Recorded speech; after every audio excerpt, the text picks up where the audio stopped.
बिस्मिल्लाहिर्रहमानिर्रहीम। जैसा कि आप तमाम दोस्तों के नॉलेज में है, पीटीआई को हर लिहाज से क्रश करने, उसको कॉर्नर करने और उसके साथ इलेक्शन प्रोसेस से आउट करने का हर हरबा और हर तरीक़ा वारदात इस्तेमाल हो रही है। यही वजह है कि हमने अदम एतमाद किया था इन रिटर्निंग ऑफिसर्स के ऊपर, जिनका हमें पता था कि ये फ्री एंड फेयर इलेक्शन के रास्ते में रुकावट हैं। इनका काम सिर्फ़ और सिर्फ पीटीआई को रास्ते से हटाना है। जब भी हमने अदालतों में गए थे और सुप्रीम कोर्ट में जो मैटर अभी सब जुडिस है, एक बात जो आपको वाज़े करके देना चाहते हैं कि हमने अभी इलेक्शन कमीशन को दरख्वास्त दे दी है। इंशाअल्लाह 4 बजे हमारी मीटिंग शेड्यूल होगा, इनसे मुलाकात करेंगे और इलेक्शन कमीशन के पास हमने ये सारे वाज़े सबूत के साथ, जो कि पूरे मीडिया ने, सोशल मीडिया ने, इलेक्ट्रॉनिक मीडिया ने और अखबारात ने वो सारा का सारा छापा है। और चंद एक मिसालें मैं आपके साथ शेयर करना चाहता हूँ। शौकत बसरा का केस, उसके लिए जो कल पेपर लेने गए लोग वकील समेत गिरफ्तार कर लिए गए, 1 घंटे बाद वकला को छोड़ा। दूसरा मैटर कर्नल आबिद महमूद खग्गा खानेवाल से, उसको गिरफ्तार कर लिया। एजाज पंवर वो लेने गए थे कागजात, उसको गिरफ्तार कर लिया।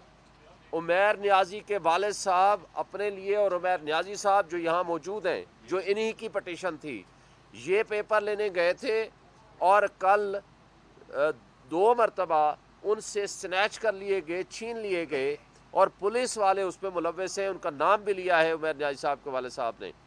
उसके साथ बन्नू से मलिक पख्तून यार ख़ान, उनको जब पेपर लेने गए तो उनको गिरफ़्तार कर लिया गया। इसी तरह हाफिज़ फरहद से पेपर छीन लिए गए। इसी तरह हसन नियाज़ी के कागजात जमा कराने के लिए जेल अथॉरिटीज़ ने उसको सिग्नेचर कराने से इनकार कर दिया। इसी तरह सनम जावेद, जो हमारी लेडी खातून जो 7 महीने से जेल में है, उसके वालिद साइन कराने गए हैं, उनको जेल अथॉरिटीज़ ने साइन कराने से इनकार कर दिया। इसी तरह ये भी खबर है कि मेजर ताहिर सादिक और उनकी फैमिली के मेंबरान, उनके तस्दीक कुनिंदा और तायीद कुनिंदा, उनको गिरफ़्तार कर लिया गया। इस तरह शेख वकास झंग से उनके घर पे छापा मारा गया, उनके ऊपर चादर 4 दीवारी की पामाली की गई। फिर हमारी लीडर हैं समयाल से फ़ाखर निशात घुमन, उसके घर में छापा मारा गया और जिस अंदाज से उनके यहाँ चादर 4 दीवारी की पामाली हुई, घर को तोड़ा गया, वो सब सामने हैं। बिलाल उमर बोदला है देबालपुर से, उनके साथ इसी तरह की ज़्यादती हुई है।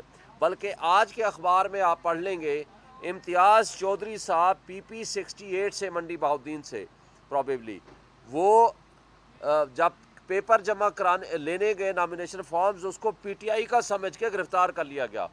जब उसने कहा भाई मैं तो PTI का नहीं हूँ, मैं तो पीपल्स पार्टी का हूँ, फिर उसको छोड़ दिया गया। ये है तर्ज़ अमल। ये इस पे मुझे एक छोटा सा लतीफ़ा याद आ रहा है।